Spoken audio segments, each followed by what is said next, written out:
ta vie en grand. Big. Manolotra anao ny fampalalam-baovao.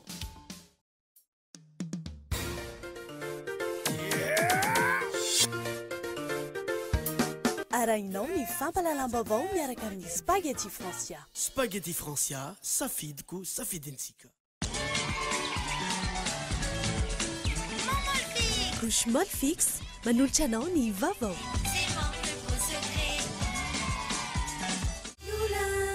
Blue Line TV safidy tsara indrindra manolotra anao Ny vaovao. Raha te hampirindra sy tiana mora ny fiainana andavanandro, safidy ohatrany magasin Saint-Georges Vista tsara lalàna sy Horizon Itos.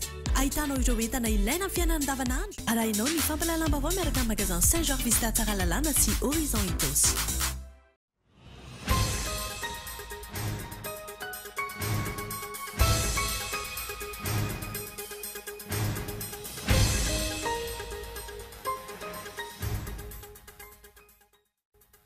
Efitrano babangona no nivantan'ny mpanao gazety teny Tsimbazaza io maraina io. Raha ny fandaharam-potoana efa nilaliana nefa dia ny volavolan-dalàna mahakasika ny fifanankalozana ara-barotra iraisam-pirenena no tokony hodinihana.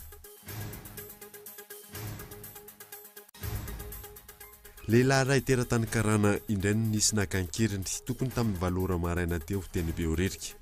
Lehilahy efatra misarotava morongo basy mahery vaika no nanao ny asa.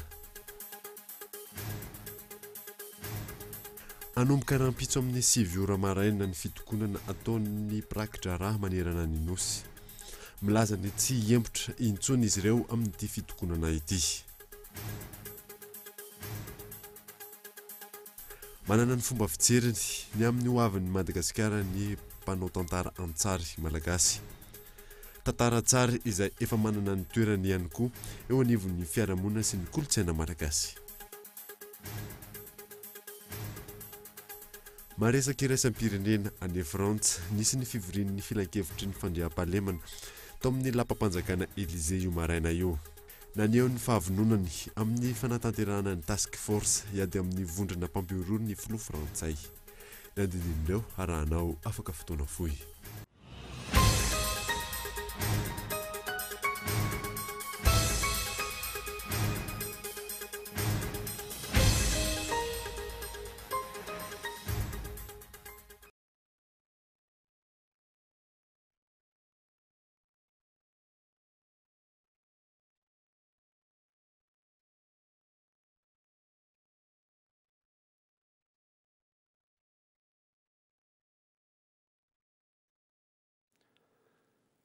Finaritra tompoko lasy tompoko vavy manasanao ary anaraka ny fampalalam-baovao Kolo TV hatramin'ny farany. Atsidika aminao ety ampiandohana fa manambahiny sampana fampalalam-baovao amin'ity alina ity falohan'ny andrasantsika ny vahiny. Anomboantsika ny vaovao efitrano Bambangona no nivantan'ny mpanao gazety teny Tsimbazaza io maraina io. Raha ny fandaharam-potoana nefa dia ny volavolan-dalàna mahakasika ny fifanankalozana ara-barotra iraisam-pirenena ny tokony hodinihana. Fanadiny Andry Raharson.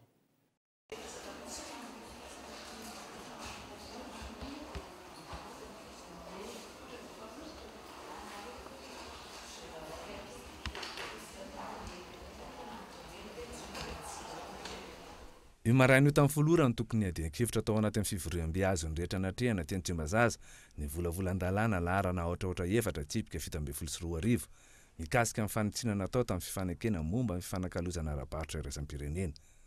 Fifanakena iraisam-pirenena izay mirakitra ny fampifandanjana eo amin'ny fanafarana sy fanondranana entana. Efitra amin'ny fivoriana Bambangona ny tena toerana ozy iray tokony efa nanomboan'ny fivoriam-biazo ny rehetra atrehana io. Nakaiza daholo ireo solombavam-bahoaka. Ray volana sy 10 andro nanomboan'ity fivoriana ara-potoana voalohany teny mera-pirenena ity, tsy teny Tsimbazaza ny solombavam-bahoaka. Ireo tolo-dalàna sy volavolan-dalàna tokony hodinihana tonga mitsitaitaika tsy araka ny vola raisin'ireo solombavam-bahoaka ireo isan'andro.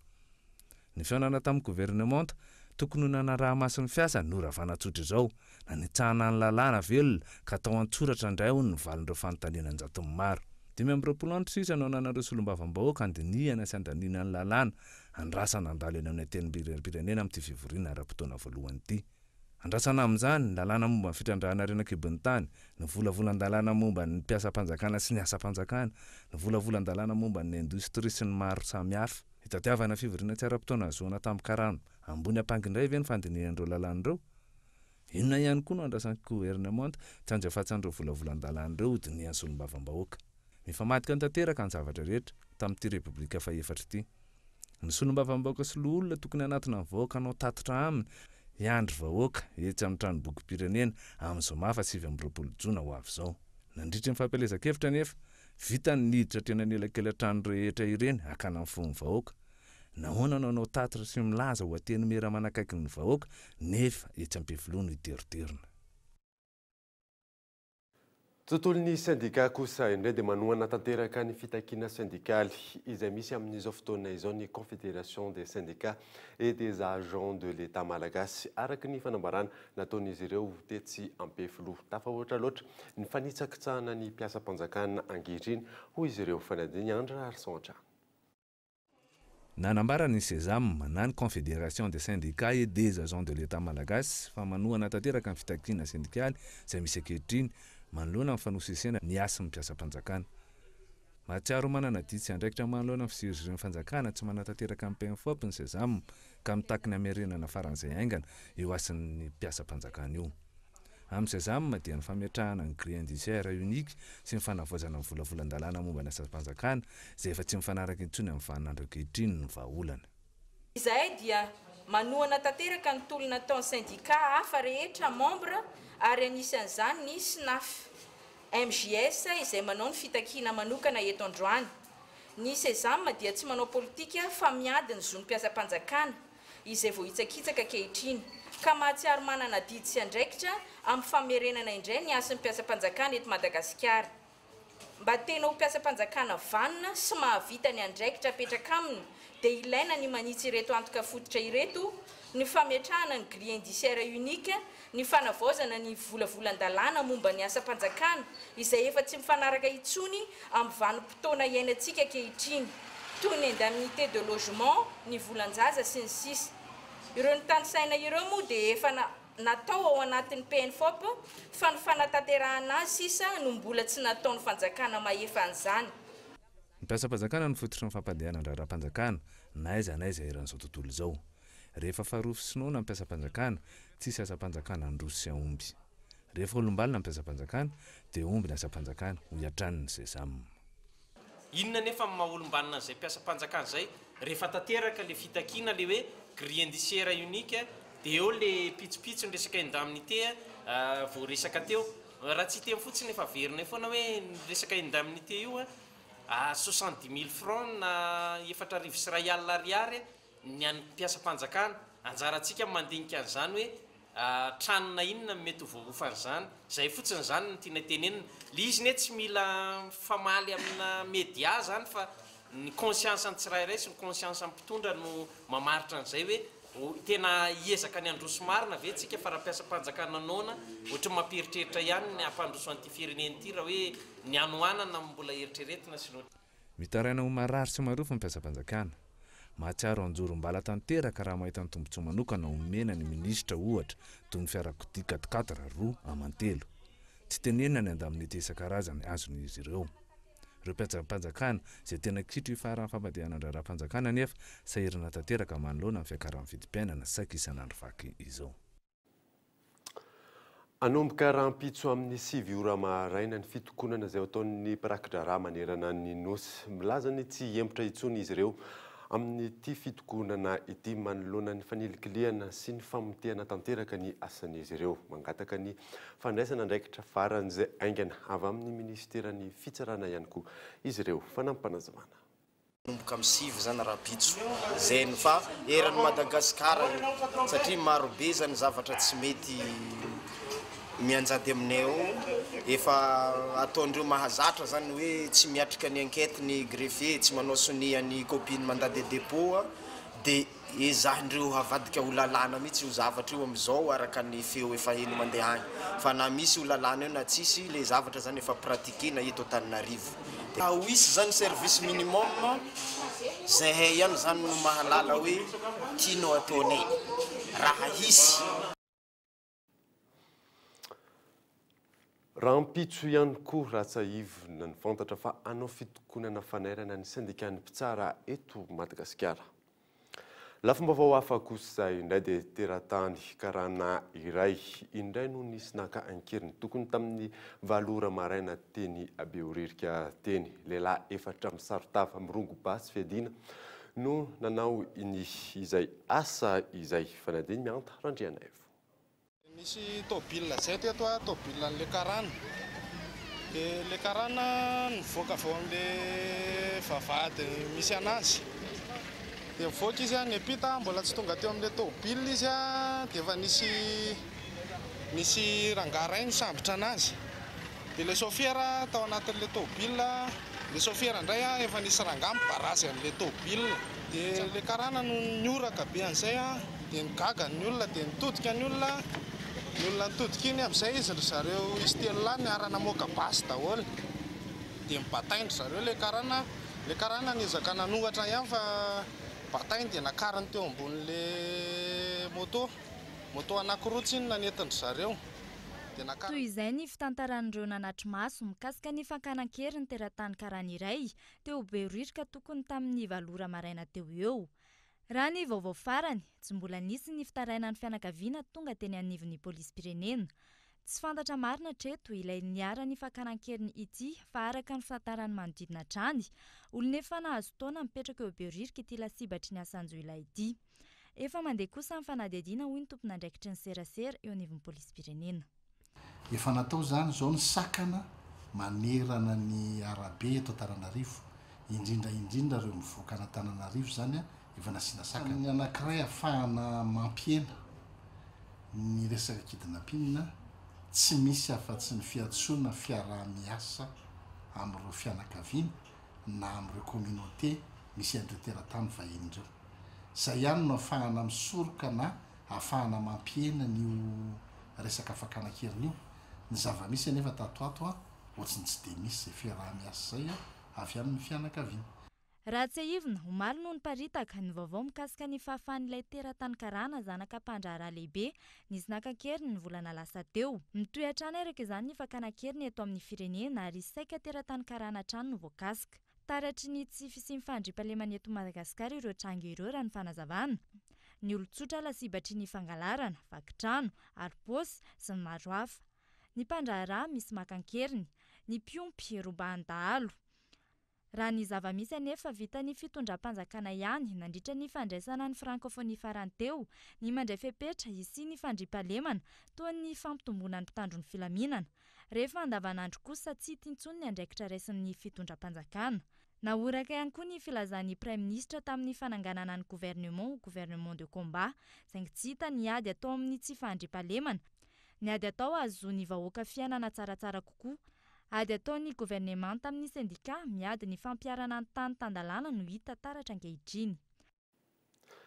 Araka efa nambara teny am-piandohana dia manambahiny sampana fampahalalam-baovao amin'ity alina ity tsisa fa Andriamatoa Joël ary Andriamandranto izay PCA ny ONTM miarabanao tonga soa eto amin'ny sampana fampahalalam-baovao. Fantaniana apetrako aminao voalohany indrindra dia hoe isy ny hetsika ITM 74 izay andihan'ny fahenina izay manomboka rampitso moa izay hetsika izay inona mahasamihafa an'io hetsika io tamin'ireo andihan'ny 5 teo aloha.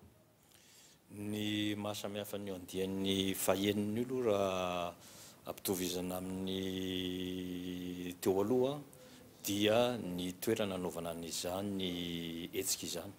Raha atao amin'ny carton foana natao ny ITM tamin'ny andihan'ny voalohany ka hatramin'ny fahadimy dia amin'ity andihan'ny fahenina ity izany dia nafindra ao amin'ny village voar na village ex francophonie. Izany fiovan'ny toerana zany dia efa mampiova zavatra be da be satria na ny espace anaovana an'ilay salon fotsiny ary dia nialitsika tary amin'ny 2500 m² tary amin'ny carton dia izao tsika manana 15000 m² ao amin'ny village voar. Dia amin'izany 15000 m² azontsika izany zany dia mazava ho azy fa tonga dia mitombo azy nisan'ny standy. Zany hoe raha zato tsika atao amin'ny carton dia izao zany stand roanjato no misy etsy amin'ny village voar. Dia ao anatin'izany koa zany dia nisy fiovanana ny entina dia tsy telo andro ntsony ny hetsika amin'ity andehan'ny faheniny ity fa efatr'andro zany hoe manomboka rapitso lakamisy dia tsy mifarana raha tsy amin'ny alahady faraka ambin'ny folo ny volana jiona ho avy izao. Dia anatin'ny fiovana ihany dia amin'ity andehan'ny faheniny ity koa zany dia misy le atao hoe pays invité d'honneur. Dia le pays nasaina zany tamin'ity ITM fito ambin'ny folo sy roa arivo ity dia ny Chine. Ny Chine zany dia ho hitantsika ho pays invité d'honneur amin'ity manomboka rapitso. Ina moa zany tanjon'ny hetsika? Ny tanjona moa araky ny maha salon de tourisme azy dia misy anankitelo. Ny tanjona voalohany aloha dia fanaovana ny promotion ny tourisme national. Dia mba tsatrarana zay tanjona voalohany zay dia reo office régionaux era amin'ny faritra Madagasikara dia manana stand ao amin'ny ITM fito ambin'ny folo sy roa arivo. Tsy hoe manana stand fotsiny izy fa manana anjara mihitsy zany animer conférence ny faritra rehetrarehetra animer conférence mba azahoany manazava hoe inona marina ny zavatra azo atao any amin'ny faritra misy azy any raha resaka fizahatany ny resahany. Ny tanjona faharoa dia toerana anankiray izy io ITM io mba hiseraseran'ny mpandrara rehetra momba ny mpizahatany eran'ny Madagasikara. Eo zany no mifanakalo hevitra mifamevavao ary indrindrandrindra koa ary mifampanao misony contrat mihitsy amin'ny fiarahamiasa amin'ny taona zao sy ny taona ho avy manaraka. Zay ny anisany koa. Dia ny tanjona fahatelo moa zany dia araky ny maha hoe salon international azy dia fanaovana ny promotion ny tourisme au niveau international. Dia ny anatratrarina an'izay tanjona zay ihany koa dia nanasitsika tamin'ity andehan'ny faheniny ITM ity eo ampandrahara avy any ivelany eo amin'ny zato zay efa eto Madagasikara tsika amin'ny resaka zao mitsidika amin'ny faritra rehetra any dia eo rapitso izy ireo dia hitsidika ny salon ITM. Dina daholo zany zavatra hita amin'io salon io amin'ny ty andehan'ny faheniny ity zany satria araka ny tegna teo promotion tourisme national koa izy dia mba nataritana zany ny daholo be ho avy dia ny animation zany ny tena natao masarika olona mihitsy. Ao anatin'izany animation zany aloha dia misy ny hoe karazana dégustation na démonstration culinaire mihitsy. Dia ny chef lalaina sy ny chef jour no andrindrany zany fampisehoana fanaovana sakafo zany. Tsy resaka tourisme satria fa stand efa ronjato resaka io zany dia misy loisir fialamboly zany, misy ny fahaizana manao asa tanana zany na artisanat zany dia misy ihany koa ny fahaiza manao sakafo na gastronomie. Dia ao anatin'io ihany koa andehan'ny faheniny koa ahitantsika tombola zay azahoana loka maro dia maro. Anisan'ny loka voalohany anatin'izany dia voyage makany Chine ho an'ny olona anankiroa miaraka amin'ny avion zany sy ny circuit rehetra atao any Chine any. Ao ihany koa ny voyage azoana makany Maurice na makany La Réunion na makany Nosy Be na makany Sainte Marie. Maro dia maro zany ny loka azo amin'ny tombola io. Dia ao ihany koa raha ohatra hoe misy olona i-découvrir an'izany atao hoe plongée zany dia azo anaovana baptême de plongée koa zany ao amin'io salon ITM 2017. Ao atoeranao ihany zany? Ao atoeranao zany efa misy piscine lehibe natsanganao piscine mafana dia azahoana zany miaraka amina prestataire spécialisé amina plongée avy any Nosy Be. Afaka zany anao baptême de plongée amin'izay tay hitan'izany ary découvrir an'izany atao hoe baptême de plongée zany. Ny amaranantsika anazy ary misy ny fanentanana. Ny fanentanana angamba dia hozy hoe hafa kely mihitsy ity salon ITM fito ambin'ny folo sy roa arivo ity amin'izay araka ny teneniko hoe animation maro dia maro zany. Ny conférence dia manomboka rapitso parapadongany amin'ny sabotsy tsy mitsahatra mihitsy conférencier manana traika efa daholo na avy eto Madagasikara na avy any ivelany no avy animé an'izany conférence zany dia manasa antsika ho tonga ho maro dia maro raha tena hita an'izany atao hoe tsy ho diso fanantenana raha tena hita an'izany atao hoe fizahatany eto Madagasikara izany. Soranao vahiny teto amin'ny sampana fampahalalam-baovao. Dia misaotra reo nanasanay. Nanoizatsika ny vaovao kosa indray. Mandika lalàna ny fitrandrana terrara ao amin'ny faritra Sofia sy Diana hoy ny fiarahamonim-pirenena Krado i mampaikapeo vokatra izany ireo olobe sy ny solotenan'ny mponina avy any amin'ireo faritra ireo. Fanadiny Hiona Saina. Lavaka miisa 570 sy 700 sy 7 sy 7 alina no kasain'ny orinasa Trem na ny Tantalius Ray Irf sy Madagasikara ho tanterahana ao amin'ny commune 10 ao amin'ny faritra Sofia sy Diana. Lavaka izay itrandrana ny terrara amin'ny velaran-tany 300 km toratro. Ny 370 sy 200 amin'ireo no efa vita hatreto raha ny antotanisy avy amin'ny Kradoi. Raha ny lalàna amin'ny feno fitrandrana eto Madagasikara, 20 metatra miala ny trano fonenana no tokony anatanterahana izany. Raha ny zava-misy any an-toerana nefa, eo an-tokotanin'olona no ahitana izany lavaka izany. Araky ny tatitra ataon'ity fiarahamonim-pirenena ity. Velotaraina ihany koa ireo tantsaha ny amin'ny fahasimban'ny fiveloman'izy ireo. Voalavalavaка zegny tanimbolonay jiaby. Maty koa zegny le biby fiompinay ohatra tany aomby, bengy, lambo. Zay maty latsika agnatin'ny lavaka io, tsy titofandre zegny le lavaka. Lavaka mandeha misy 10 metra mijotso io. Ka re zegny mamparary zahay ary tsapanay koa fa vahitsakitsaka zegny le zonay zegny mikasikasiky le fotro fambolenay io. Lavin'ireto solotenan'ny mponina ireto ny filazana fa amorinasa ity fitrandrana ity. Antony, ny mponina any an-toerana mivelona amin'ny fambolena toy ny lavanila sy kafe ary ny jirofo. Misy famoronana asa anao raha tanteraka le izy. Fa tsy mila adigna fo maro be olo matinasa commune 10. Commune 10 zegny pas moins de 40 000 personnes no maty asa izy koa fitrandrahana atao. Antena zegny ireo zay promouvoir le olo tsy anasa hazo asa nefa ny famanana asa velony tegna nany ve vonegny zegny le tsy mety baka. Malagasy ty 80% paysan. Ary dika zegny avocation agricole tantsika ty. Fa tsy fitrandrahana ary ankibony tany io ny tokony ampandroso atsika ty fa araka ny fahitagnatra zay efa mandeha anjato taogna hitrandrahantsika ariagna ankibony tany na rosoniste mahay tsara. Mboriny ma impact tanrony firenena atsika ty efa milliers de milliers tonnes or losandafy any. Aiza, ay Madagasikara zao. Manoloana ny fikasana anala ireo vahoaka tafiditra anatin'ny tany fitrandrahana, tsy manaiky ny ala amin'ny tany ireo mponina. Ary fototra finanandreo hanigny zegny boka amin'ny tany io.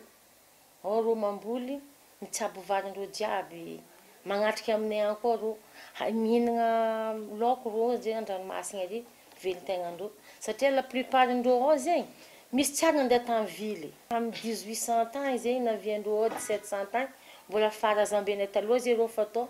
Ny anty zay reo andeha doso, tsy mety zegny, tsy kenay zegny le raha andeha androvaka fihavanana anay jiaby ndraiky fiainan'ny mponinanay ndraiky vahoakanay sakalavanay ao.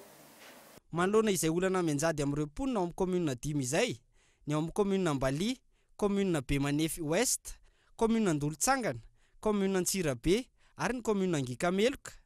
Tonga teto Antananarivo ny solotenan'ireo mponina sy mpamboly, ny ampanjaka ary ny firaisamonim-pirenena amin'ireo commune ireo. Angataka fiaonana amin'ny tompona andraikitra Tsokajina mahakasika ity fitrandrana terrara amin'ny faritra avaratra Andrefanosy ity. Ny fitrandrana terrara izay averin'ny fiarahamonim-pirenena hatrany fa mitondra vokatra tsy goavana amin'ny fahasalaman'ny mponina amin'ny toerana manodidina ny anaovana ny fitrandrahana. Tontolon'ny fitrandrahana izay hatrany dia efa ao anatin'ny fitrandrahana fasimainty ny tetika Saranbe amin'izao fotoana izao araka ny vaovao azo avy any Toliara. Laza nefa ny teo anivon'ny Ofisy Nasional misana ny tontolo iainana fa tsy mbola manomboka ny fitrandrahana. Fanindiny Mioramanitra. Nahazo fanomezan-dalana hitrandraka fasimainty ny orinasa Toliara Sansa ny taona 2012 lasa teo. Fanomezan-dalana ahafahana mitrandraka fasimainty eo amin'ny velaran-tany manodidina ny 5,000 hektara ao amin'ny faritra 570 kilometatra amin'ny alan'ny renivohitra Toliara. Nisy nietsika nataon'ny mponina any an-toerana nohitra io fitrandrahana io noho ny antony ara-tontolo iainana.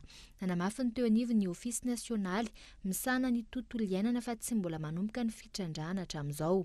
Toeran'ny mponina Toliara ny fitrandrahana fasimainty any an-toerana amin'izao fotoana izao. Nisy arak'izany nietsika fanoherana nataon'ireo mponina teny amin'ny moron-dranomasina Andamboly Omaly. Tseken'izy ireo ny fitrandrahana hamotika ny tontolo iainana sy ny fiveloman'ny mponina. Ny tompon'andraikitra lidera eto amin'ity firenenan'ny Malagasy ity manome permis foana ny vahiny izay trandraka fa tsisy projet mazava hoe inona le projet développement tena hoe tombony azo ny tompon-tany. Iza le tompon-tany ny Malagasy. efa betsaka nge nitanitra ny rana eto fa tsy azona tombontsoa 1% e 2% tsy mazava tsy mangarara ity resaka toliara sainitsy ity ny fitandrana zay manandrify tanteraka ao anatin'ny fiainan'olombelona satria ao anatin'ny toerana iveloman'olona no hitandrana n'le hoe fasika maintsy ao ny foko ny masikoro sy ny mitea zay mipetraka ao anatin'ny oala iny ny foto iveloman'ireo olona reo dia mifototra natao hoe tontolo iainana ala sy fiompiana ary ny rano ao natao hoe foko vezo zay eny an-dranomasina mbola tena ihany zany ranomasina zany tsy tiazana eny an-dranomasina dia ina ny ataon'ny toliara sainitsy andeha hitrandraka an'ireo anapaka an'ireo ala reo andoto ny rivotra andoto ny rano mandritra ny amampolo taonany maro sy andoto an'iny ranomasina iny eny fa na plazy antsoina hoe andaboy plazy io ankaiky ny vindran'ny toliara satria eo amin'ny 2 kilometra eo satria any Ivaky lavitra be sy any Mangiry dia io zany akaiky dia atao poro ony io nefa io fanjonoana io fanaovana sira io no kolotsainan'ny olona aty zany dia ho avadika poro zay tsy ho azo lalovana intsony tsy ho azo kitihana intsony. Raha ny vaovao azo avy amin'ny toliara androany dia efa nisy ny dingana nataon'ireo mponina tamin'ny fanantonana ny tompon'andraikitra nangataka ny ampitsara ny fitrandrahana saingy tsy nahitam-bokany izany. Ny orinasa vahiny an-trano no mahazo tombony manoloana ny fitrandrahana tahaka izao.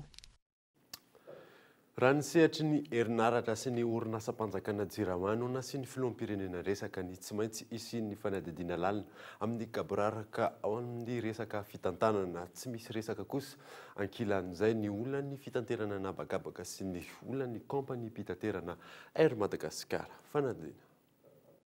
Andraisana fepetra ny mpitantana nitondra ny orinasa Jirama amin'ny lavaka misy azy ankehitriny ho ny filoham-pirenena. Tsy toy izay kosa ny tompon'andraikitra amin'ny orinasa Air Madagascar. Ity orinasa ity izay anaty lavaka tanteraka ihany koa, mibabotrosa mahery ny 20 tapitrisa dolara ny orinasa, miaina anaty fatiantoka sy fifaninanana amin'ireo kompani mpitaterana vahiny lehibe sy salantsalany. Nanomboka ny fotoana nitetezamita ny fantatra fa niaina ny orinasa io anatin'izao olana goavana izao. Fotoana izay nahafilohan'ny filan-kevim-pitantanana io kompani mpitaterana io ny filoham-pirenena ankehitriny. Tamin'ny fotoana io no nisiny ny fomba fitantanana tsy misy mangarahara, na tamin'ny fividianan'ireo fiaramanidina, na tamin'ny fiodiana ny vola azon'ity kompani mpitaterana ity. Hatreto anefa, tsy hita izay fepetra raisina amin'ireo tompon'andraikitra nitondra ny orinasa amin'izao fatiantoka goavana izao. Tsy afaka milaza ho tsy tompon'andraikitra amin'ny olana iainan'ny Air Madagascar ankehitriny ny filoham-pirenena, izay filohan'ny filan-kevim-pitantanana ny Air Madagascar nandritra ny fotoana nitetezamita. Ny tale kabinetra ny fiadidinan'ny repoblika izay nandimpy azy tamin'ny toerana io, ary ny tale jeneralin'ny orinasa tamin'ny fotoana nitetezamita izay mpanolontsaina manokana filoham-pirenena ankehitriny. Nisy hatrany ny fanampiana nataon'ny fanjakana tamin'ny kompani io, na tamin'ny famatsim-bola, na tamin'ny fanomezana teti-bola nampiana ny kitapom-bolan'ny orinasa. Ny tentona 720 miliara ariary raha tsy hevina ny tapaka ny taona 2024 fa omeny ny fanjakana malagasy ny orinasa Air Madagascar anarenana ny orinasa ao anatin'ny 3 taona. Efa nisy ihany koa ny teti-bola mitentona 100 miliara ariary nomeny ny fanjakana ny orinasa nandritra ny tetezamita, voalaza ihany koa fa anarenana ity kompani ity. Nakaiza daholo ireo teti-bola ireo. Raha niditra marina tamin'ny kitapom-bolan'ny orinasa ve ireo vola ireo, mbola tahaka izao ny toerana tokony hisy ny orinasa. Aiza ny sampanjara-panjakana tahaka ny Bianco amin'ny raharaha bola ny orinasa-panjakana tahaka ny Air Madagascar. Efa nisy ve ny fanadihadiana natao? Efa maro no mitanko io fanadihadiana io saingy hatreto, inona ny tompon'andraikitra tsy resahana ny olan'ny Air Madagascar.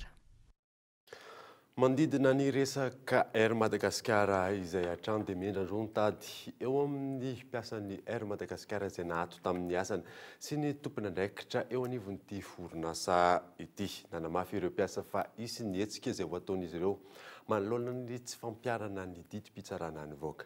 Fanadihadiana mianta Randrianaivo. Ambolana maro taoriny ny voandidim-pitsarana mikasika ny famerenana ireo mpiasan'ny Air Madagascar efatra amin'ny asany. Tsy misy hatramin'izao ny marimaritra iraisany eo amin'ny rodota. Tsy mbola tafaverina miasa eny amin'ny Air Madagascar ireo mpiasa. Tapitra manoloana izany ny fepitaona nomen'ireo mpiasa ho an'ny tompon'andraikitra ary hisy ny hetsika ho ataon'izy ireo miaraka amin'ny sendikaly raha ny fanazavana. Tsisy atao taratasy tsy ampy ka, tsisy atao taratasy tsy ampy fa mbola nandeha zay amin'ny arak'izay nataoko anao zay sommation, zany hoe mbola miprimé zay ny atao hoe négociation. Fa zao moa zany zareo tsy te hiona aminay dia efa heverina fa tapaka ve zany ny négociation dia voatery mandray fepetra izay syndicat rehetra. efa mamepepitaona zay zay efa ho avy amin'ny angady sy ny arina tsy hiteny zay hoe roviana fa efa ho avy zay amin'ny angady sy ny arina fa ny lalàna mazava be mihitsy efa nanao grosse nation exécution nanao recours pour interprétation zareo jointy avokoa le dossier zany hoe naraisina ho dossier anankiray raha toka ny fampiarana ny didim-pitsarana no takin'ireo mpiasa nahato tamin'ny asany lazankilany teo anivon'ity orinasa mpanjakana ity fa tsy mitombo ny fitakiana io tsy misy io izy ny didim-pitsarana voalaza fa mitaky ny famerenana azy ireo iverina amin'ny asany raha fehezina hitazona ny heviny ary tsy hamela ireo mpiasa handray ny asany hatrany ny tompona andraikitry ny ery Madagasikara mbola tsisy didin'entena zany kosa aloha no tsisy taiko ny fitsarana amin'ny finance zay zavatra zay sy obligé ny Madagasikara hoe miréintégré an'ireo olona izao ny didim-panjakana zany milaza hoe tsy mitian'ny fanjakana ny autorisation de licenciement nataon'ny inona nataon'ny inspection du travail izay par rapport amin'iny zany raha ny didim-panjakana misy eto tsisy mitendizety hoe tonga de tsy maintsy réintégré ireo olona ireo didim-pitsarana taorian'ny fandroahana tsy ara-drariny ireo mpitarika sindikaly eo amin'ny orinasa Air Madagasikara nitarika fitokonana ny taona 2024 raha tsy ahivina no takiana ireto mpiasa ireto ampiarina didim-pitsarana izay tsy misy tokony andraran'ny fampiarana azy nolaviny tale jeneraly ny Air Madagasikara teo aloha anefa ny fampiarana io lalàna io mitoy fandikan-dalàna io ankehitriny tsy fampiarana ny didim-pitsarana tahak'izao ihany koa raha tsy ahivina no antony mitarika ny sindikany mpitsara eto Madagasikara manao fitakiana sy roso amin'ny fanaovana fitokonana fampitandremana taorian'ny Rara Claudine na Razay Mamonjy sy ny tery ataony mpitondra amin'ny endriny samihafa mandry tsy lavolova ireo mponina any amin'ny faritra amin'ny resaka tsy fandriam-pahalemana isan'ny miaina izany ao amin'ny fokontany Ambohidronono faritany Mahajanga raha ny zava-misy dia saika miaina izany isan'andro ireo mponina efa nisy ny fangatana fanampiana any amin'ny izany hijerena ny olana avy any amin'ny tompona andraikitra ao Mahajanga ao saika tsy mbola nisy valiny izany hatreto fanampanazavana tanàna sy le mangalatomby aloha zany miantoanto kely fa manodidina mbola be omby very ihany mbola misy omby very dia zay zany dia efa nanao fangatana zany zay rehefa nanao fangatana zany dia ahazo dia efa namory vola ary loha dia miandry nefa ny tsisy le efa hoe nahazo nefa ny tsita le izy dia rehefa tena hoe nafampana tena telo isan-kerinandro zany ny fandravana misy mandava tanàna mandratra olona salan'izany mangalatra manimba zavatra fitaovana trano mihitsy dia le ambaka tao ankomena Ambakireny zany no nandefa ny maramila anankiroa io fa le tele hoe nangataka hoe nahazo zany mbola tsisy hatramin'izao lafim-baovao hafa kosa indray dia tsy mifanaraka amin'ny lalàna ampiarina eny amin'ny mpivarotra sy eny amin'ny fotony mahakasika ny tsipopoaka raha toka tsy azo atao ny mivarotra ny tsipopoaka tsy misy kosa ny lalàna mandrara ny fampidirana izany eto Madagasikara fa ny diny mianatra randriana volana Jona manomboka mitobaka eny an-tsena ny tsipopoaka sy ny afomanga efa manomboka mandeha ihany koa ny tsena hoy ny mpivarotra raha toka voarara nefa ny fivarotan'izany mitoy hatrany ny famatsiany mpamongady ny mpanjara ny olona tena mividy ny olona rehefa petara zay hita hoe tia zanaka daholo ny lehibe mihitsy no mividy fa tsy ankizy lehibe mihitsy satria le petara hitanareo ny vidiny misy alina ihany tsaika ena aloha voalohany dia matiantoka mivarotra rehefa tonga zay fandrarana hoe tsy mahazo mivarotra zay dia nefa koa hatramin'izay na fetin'ny fety hoe tonga ny 26 juin raha fety tsisy petara zany ohatra ny tsy 26 angamba satria le izy efa fahazarana foana dia ny angatana mpivarotra angamba nisy iny maromarotry iraisana mandrakariva araka izany gabraraka tanteraka ny fampidirana tsipopoaka eto Madagasikara tsy misy lalàna mandrara ny fanafarana tsy misy ihany koa ny lalàna mandrara ny fidirana eto amintsika ny afomanga hatreto no voasoritra ao amin'ny lalàna tsy misy noho izany ny fepetra afaka raisiny eo anivon'ny fahadiseranana manoloana ny fidiran'ny karazana tsipopoaka eto Madagasikara ny hoe tsipopoaka tena an'ny ankizy ireny aloha tsy dia tena misy lalàna mivantara zao mandrara azy tsiditra miandry ny tolomarika avy amin'ny tompona andraikitra mandrara an'izay aloha fa ny lalàna mikasika hoe fidirany hoe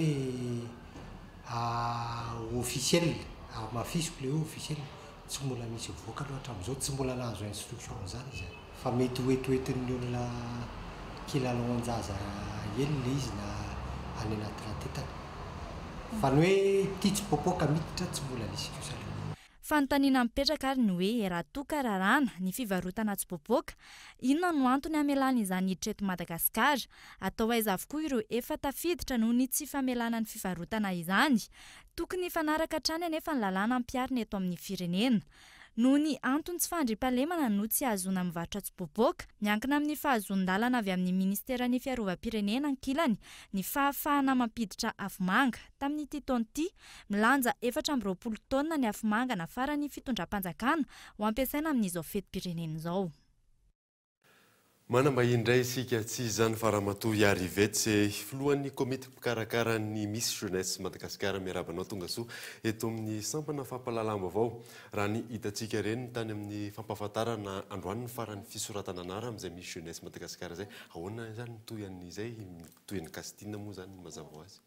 Izany rehetra miarabantsika rehetra androany ny farany fisoratana anarana araky ny fampahafantarana izay natao teny amin'ny page Facebook sy teto amin'ny fahitalavitra Cool TV sy ny radio Cool FM moa zany amin'ny malagasy atsika moa dia tsy maintsy misy foana ilay taraiky kely mety nisy fahasamponana kely dia tsy natratra izay fotoana izay noho ny fangatahany maro koa dia nanapa-kevitra zany ny komity fa hitondra taratasy fisoratana anarana ihany eny amin'ny Kastina dia afaka mbola misoratra anarana eny toerana zany ireo izay taraiky dia ny Kastina moa zany araka ny fanambara dia ny asabotsy 10 Jona sy ny alahady 12 Jona izao ery amin'ny Villa Pradon ao amin'ny restaurant Le Complexe. Dia ny ihany zany fantatra valin'izy io sa hoe miandro hoe sabotsy izy teo ny Kastina dia hoe ny andro triny ihany zany dia fantatra sa mbola misy fotoana izay indrindra io ihany dia mahafantatra ny mpandray anjara hoe lany izy sa tsy lany zany hoe ny mpitsara eo zany tonga dia manome noty avy hatrany eo dia fantany hoe lany sa tsy lany le mpandray anjara. Ary rehefa fantatra ary zay hoe misy ankizy anankiray fantany izy hoe tafita inona zany dingana manaraka ho andreo izay tafita amin'ny Kastina amin'ny sabotsy sy alahady io zany dia mandalo ny dingana manasadalana zany hoe demi-finale zany sy sehatra izy io ao aorianan'ny demi-finale dia misy indray ireo voafidy izay ho tafakatra amin'ny finale dingana famaranana zany sy sehatra ihany koa izy io ary tiako tsindriana foana zany hoe amin'ny dingana famaranana io dia ho atrihan'ny komitiny Miss Jeunesse World isika eto Madagasikara zany hoe tonga eto zareo ikarakara ny fifidianana ikarakara iaraka amintsika ihany koa ny famaranana ary miteny vahiny hoe anao prise d'acte ny résultat moa zany ny valiny fifananana zay ho ataontsika.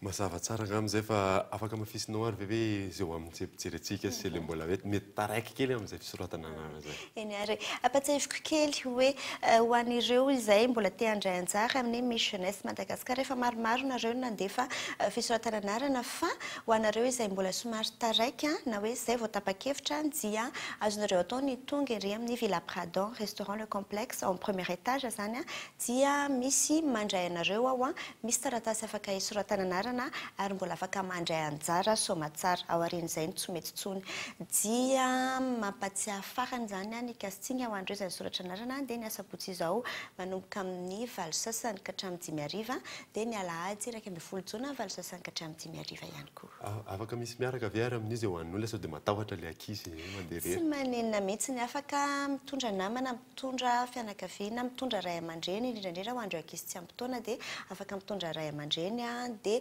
manatrika eo ihany zany hoe tsy tafiditra ao anatin'ilay efitrano fandraisana fa mba manotrina n'ilay zanatsika zany. Saotra anao mpahiny teto amin'ny sampona fampahalalam-baovao. Saotra atsika. Tahaka ny mahazatra alohan'ny anaratsika ny toy ny vaovao dia reto misy dokavarotra.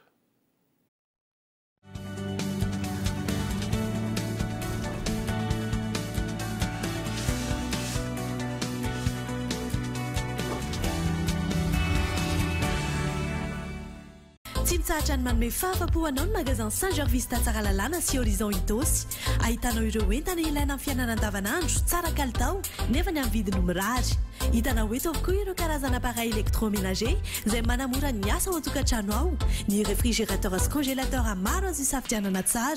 Misy hatrany ireo machine à coudre mitondra ny marika Avolenta Saint-Georges izay fanta-daza maneran-tany. Tsy diso anjara ihany koa ianao amin'ireo appareil électronique maty ary fantaro fa misy ny garantie sy ny service après-vente.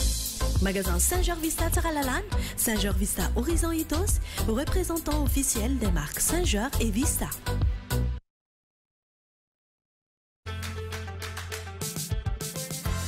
Ao amin'ny Blue Line TV dia mambidy manokana 7,100 pe zao azonao ny chaîne rehetra. Mandritry ny ray volana 45 000 ariary ny chaîne rehetrarehetra fa lasa 30 000 ariary raha maka telo volana mihoatra. Blue Line TV io ny tolotra mora indrindra, tsy voatery mividy lafo tsy misy engagement ary tolotra azonao jifainy eny amin'ny mpanjinjara Blue Line rehetra, eny amin'ny tsena supermarché ary eny amin'ny shop Liantso. Blue Line TV safidy tsara indrindra.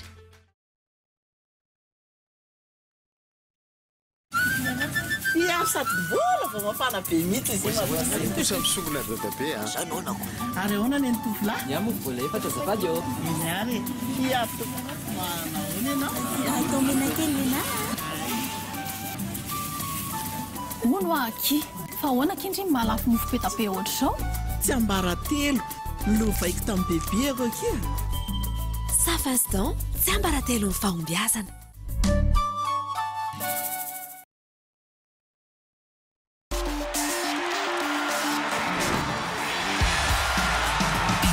C'est la boisson des champions. Elle est pétillante et tellement rafraîchissante.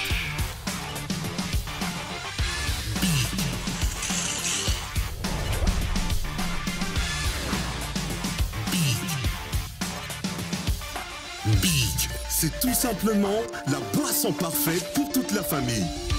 Big, vois ta vie en grand.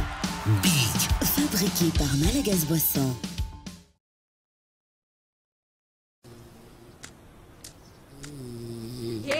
Azambasar piaro no madama Inafti hananinti Vokek tumuka zatamialna Mapiasa frostbite Udi muka tima septa Mosquito frostbite Ampiasa enundeta Mapiasa frostbite Mis parfum karazanyena Mosquito frostbite Timura tapaka numata Mapiasa frostbite Udi muka tena tsara Mosquito frostbite Mampiasa Mosquito France Coil matura ampilaminana.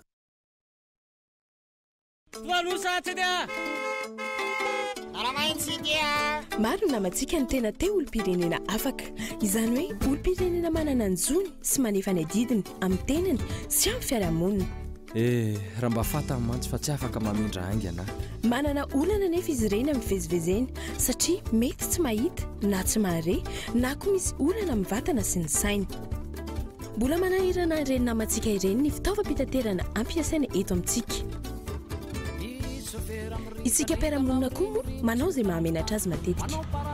Misy miala ave ohatry mibahana be mihitsy ane zany beke azoko zany aloha mihitsy aloranga azoko mamaka sisangely fa tena ndao ifanoana, ndao ifanampy ka hivezivezy malalaka ny namantsika manana fahasembanana. Misy miala resevera ora amsia mba ingakengana kely ianao fa zange mamaiky. Fitaterana milamina mampiaty ny olona rehetra.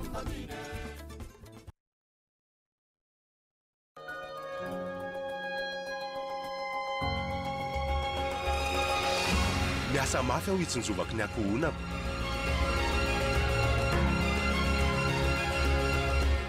Vonina trany aho anampy ny mpiara-belona.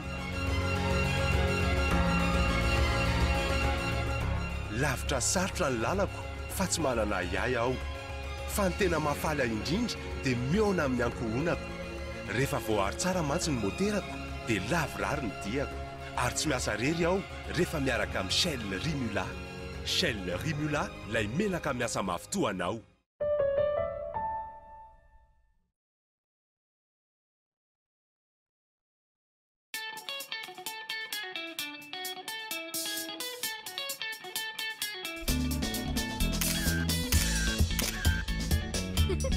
mba tiany dada hitoetra ireo fotoana mamiarana amin'ny vady aman-janany. Omehoasy ny smartphone Orange Rise. Sady niena 169 000 ariary TTC Bezon ny vidiny. Misy cadeau 1,5 gigaoctet anaovany internet. Miampiantsy 1 minitra sy SMS 10 makany amin'ny Orange. Araroto ny Orange Rise ampifaliana ny data. Tonga vaingana eny amin'ny toeram-pivarotana Orange. Tu crois qu'elle est comment, la vache qui fait du kiri? Elle est toute carrée comme le kiri. Ou alors elle est rallongée pour faire plus de boulets. Moi je crois qu'elle a un masque et une cape bleue. C'est une vache super-héros en fait. Trop bon. Du lait, de la crème et plein d'imagination. Kiri, kiri, kiri. ITM fito ambin'ny folo sy roa arivo etsika iray lehibe ho an'ny fizahan-tany ny sakafo ny asa tanana ary ny fialam-boly ahitana pampiranty mihoatra ny eronjato famelabelan-kevitra ary fanentanana isan-karazany fampisehoana fandrahoana sakafo iarana amin'ny chef lalaina sy chef zoo lalao samihafa iarana amin'ny aléa des possibles Madagascar's fashion show iarana amin'ny Michael Vida baptême de plongée acrobranche tyrolienne izy tombola mety ahazona loka marobe sy fotoana manokana ahazona fianam-bidy ITM ny valo hatramin'ny 1 volana jona ao amin'ny village francophonie Andohata-Penaka.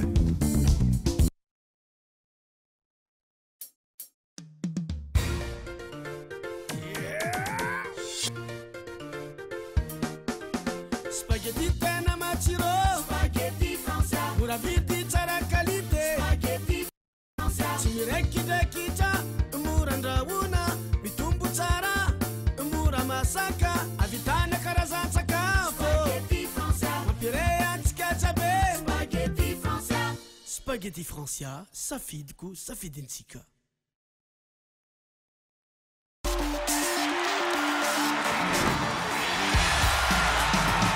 C'est la boisson des champions. Elle est pétillante et tellement rafraîchissante.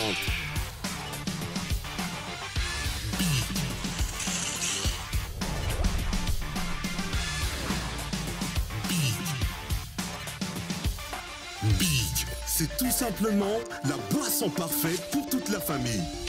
Big, vois ta vie en grand. Big. Fabriqué par Malagas Boisson. Maman, mon teta. Tirafa jus. Misy jus ve azafady? Misy mihitsy ka. Ty zao malaza aisop no anarany ary misy karazana tsiro maro be izay ilaina ka anaovana kely ka ianao azafady. Ataovy anankiroa arany dia ataovy fraise sy mananasy. Aisop mora karakaraina. Aisop voankazo maro be efa voafantina ny nanamboarana azy. Aisop amamina hafa kely.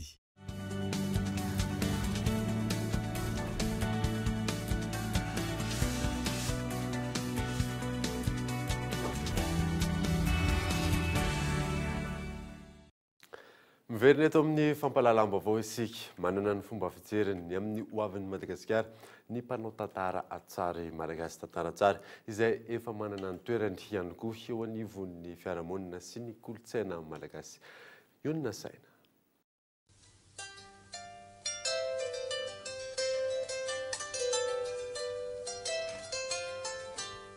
Ny fahitanan'ny Madagasikara rahampitso izay no loha hevitra ny fananan'ireo mpanao tantara tsary izay ampiratiana etsy amin'ny zaridainana Antaninarenina nanomboka omaly alina hatramin'ny 12 volana jona. Samy manana ny fahitany an'izay Madagasikara rahampitso izay ireo mpandray anjara. Ao ireo mahita fa androso sy atsara i Madagasikara. Ao ireo mifanohitra amin'izay raha ny fanazavany mpitsara ireo tantarantsary. Ny be mpanao aloha zany anisan'ny be mpanao tao aloha zany dia hoe nofy. Le nofy tiako tenenina dia hoe manofy le olona dia manofy ny Madagasikara ny ampitso zay aloha anankiray nisan'ny songadina tao dia ankoatr'izay ny futur lointain zany hoe ny hoavy lavitra be any amin'ny taona maro aniriana any zay ny nisan'ny betsaka tao angambany. Dia maro ny ao anatiny mandray anazy amin'ny lafiny hoetsara mbola hoetsara i Madagasikara. Maro koa aminatiny mbola te ampimehan'ny izay olona mijery ny sangarany sikotrany. Dia ary maro ihany ny sasany tsy dia manana hevitra tsara ho an'ny hoavin'ny Madagasikara. Ny fitrandrahana talenta vaovao fa eo ihany koa ny fanomezana sehatra ireo manan-talenta amin'ny tantarantsary no isan'ny karakarany BMOI Amidezar ity hetsika ity raha ny fanazavana. BMOI Amidezar dia mitrandraka talenta vaovao izay tamin'ity taona ity dia maro tokoa no nandray anjara tamin'ilay concours. Raha hitantsika hoe 162 ny participants ao anatiny dia mahery ny 10 amin'izany ny espoir. Kinanjo moa anaky 10 any ny afaka niakatra final dia 10 tena nahay indrindra tsara indrindra no napetranay teo amin'ny zaridaina Antananarivo. Isan'ny navoatran'ireo mpanao tantara tsary mahakasika an'izay Madagasikara rahampitso izay ny ho fihetsiky ny mpitandro ny filaminana, i Madagasikara sy ny kolikoly, ny fahantrana ary ny tontolo iainana.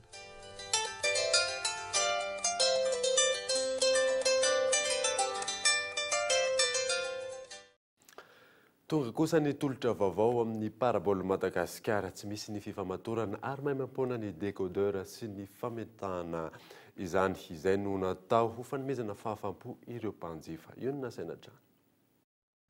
Tolotra tsy misy fifamatorana no atolotry paraboly Madagasikara ho fanomezana fahafampo ireo izay hiditra anatin'ny fianakavian'ny paraboly. Tolotra vaovao izay natao ho an'ny sarababem-bahoaka raha ny fanazavana noho ny sarany mirary. Malalaka ihany koa ny fandoavam-bola raha ny fanazavana. Mahafalanay atao paraboly Madagasikara no mampilaza, mampafantatra antsika rehetrarehetra fa nosokafan'ny paraboly manomboka androany ny tolotra sans engagement. Tolotra sans engagement atao paraboly Madagasikara. Zany hoe manomboka izao zany dia foanatreo le ahiahintsika, foanatreo le fisalasalana, foanatreo le tebotebo hoe so dia tsisy asa tamika rapide, so dia tsisy vola tamika dia paraboly hitako ny volany foana isam-bolana. Foana teo zany izay ahiahy rehetrarehetra izay fa manomboka eto dia itsika mpanjifa mihitsy no igere ny volantsika tsirairay avy. Te hijery parabola dia mandoa vola, tsy te hijery dia tsy mandoa vola. Raha misy ny fahasimbana eo am-pampiasana ny décodeur, maimaim-poana ny fanoloana izany.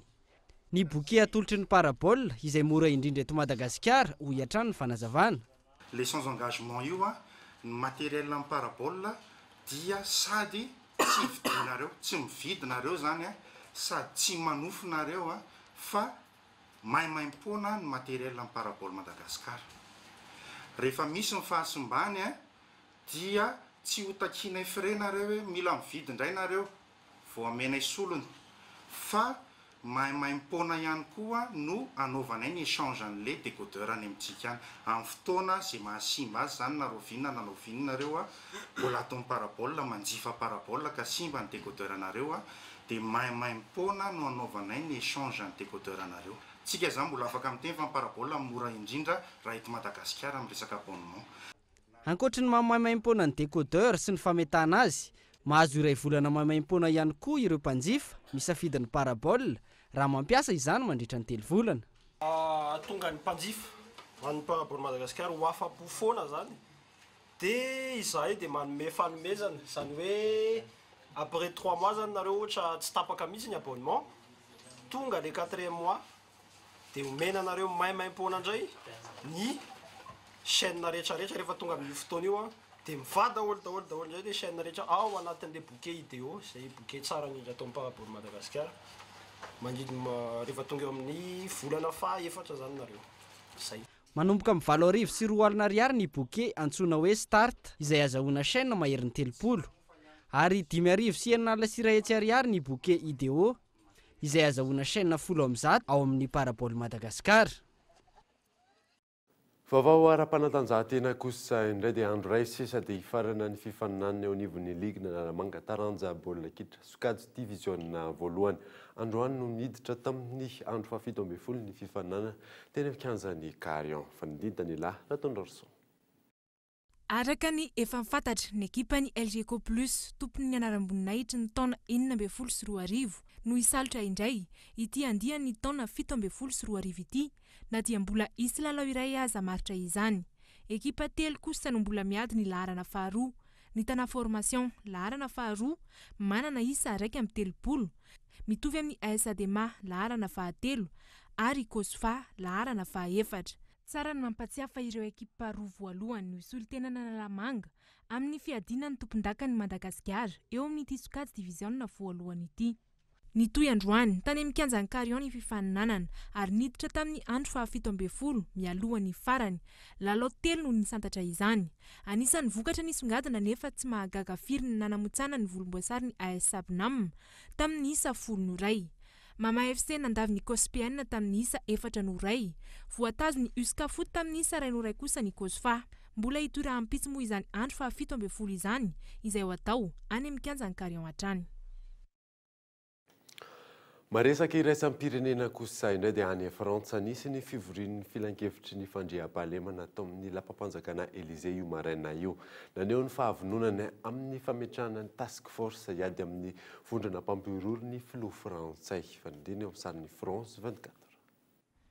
Tanjona voalohan'ny filan-kevitry ny fandriam-pahalemana ny ampivelatra ny task force miady amin'ny asa fampiroroana araka ny fampanantenana nataon'ny Emmanuel Macron tamin'ny fampelezan-keviny. Efa fantatra ny mandrafitra io task force io, mpiasa mpanjakana 10 hatramin'ny 100 isa izay asa 420 ora hatramin'ny 420 ora ao amin'ny lapam-panjakana eo ambanin'ny fibaikoan'ny filoham-pirenena. Andrain'ny fampitambavao anatiny sy ivelan'ny firenena frantsay io rafitra io mba isian'ny mias mahomby kokoa.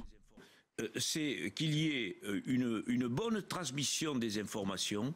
Ny tena ilaina dia nisian'ny fampitanany vaovao tsara, ny ahafahana mitrandraka tsara ny vaovao azon'ny rafitra, na avy amin'ny loharam-baovao samihafa aza, tsy maintsy miara-miasa ireo sampandraraha ireo. Les services travaillent ensemble. Misy ihany koa ny teboka hafa ilaina resahana mandritra ny filan-kevitry ny fandriam-pahalemana, ny andray ny fitantanana io rafitra io ohatra. Ho an'ny manampahaizana sasany, vao maika hanasarotra ny zava-misy indray io rafitra vaovao apetraka io. Tsy ahomby ihany koa io rafitra io raha tsy misy ny fiara-miasa matotra amin'ny sampandraraha Europeana tahaka izay voalazan'ny filoha frantsay taorian'ny fipoahana ny tranga tany Manchester. C'est aussi notre volonté. Finiavana avy aminay ihany koa ny hanamafy ny fiara-miasa amin'ny Europe amin'ny ady amin'ny asa fampiroroana. Sehatra iray miandry ny mpitondra Europeana io sehatra io. Turkia ohatra na ireo firenena any Afrika avaratra dia isan'ireo firenena matanjaka amin'ny ady amin'ny fampiroroana iraisampirenena. Alohan'ny sarana daverina aminao ireo vaovao nisongadina tamin'ity alina ity. Efitrano babangona noho ny vatan'ny mpanao gazety teny Tsimbazaza io maraina io. Raha ny fandahara-potoana nefa dia ny volavolan-dalàna mahakasika ny fifanakalozana ara-barotra iraisam-pirenena no tokony hodiniana amin'izany.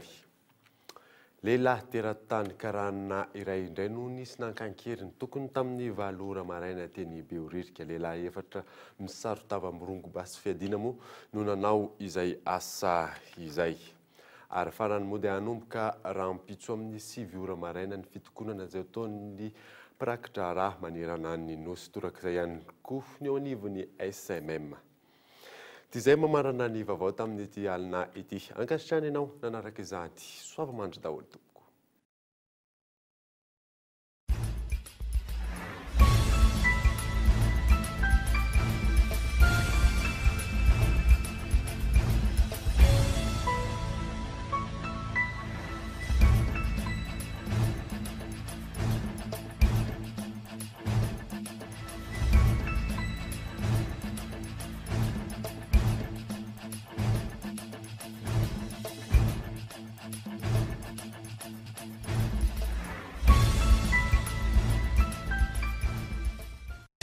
Raha te hampirindra sy tiana mora fiainana andavanandro, safidio hatrany magasin Saint-Georges Vista Tsaralalàna sy Horizon Itos.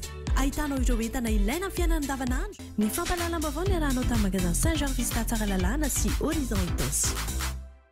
Big, voix ta vue en grand.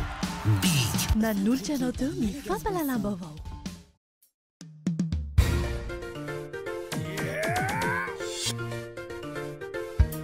Fampahalalam-baovao narahinao teo miaraka amin'ny Spaghetti Francia. Spaghetti Francia, safidiko safidintsika. Ny vaovao niarahanao tamin'ny couche Malfix.